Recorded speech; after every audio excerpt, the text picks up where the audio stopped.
Les forces de l'ordre font désormais partie du paysage de la braderie de Lille et seront bien présentes pour l'édition 2018. 12 points d'accès contrôlés en permanence, un périmètre interdit au stationnement et fermé à la circulation, 600 blocs de béton, 150 de plus que l'an dernier. Voilà pour la partie visible des mesures de sécurité.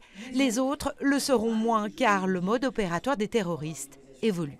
Aujourd'hui, on est passé sur une menace terroriste qui est beaucoup plus grégaire.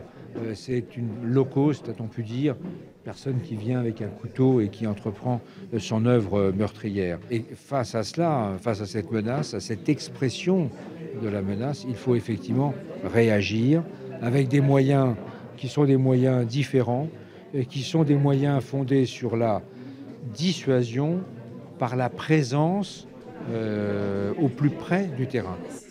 Présence policière mais sans sacrifier à l'esprit originel de la braderie de Lille, un souhait de Martine Aubry.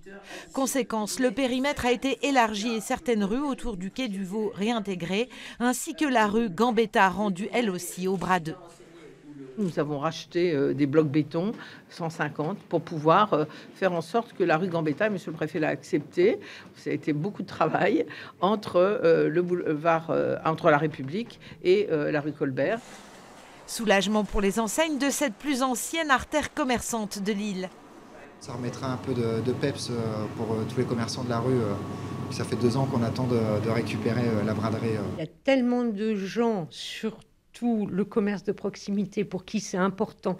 J'entendais souvent dire « mais tu te rends compte, moi Claire, c'est 1 mois de mon chiffre d'affaires ». Seule incertitude, les traditionnels tas de moules disparus l'an dernier feront-ils leur retour? C'est en tout cas la volonté de la maire de Lille, très attachée à une braderie authentique.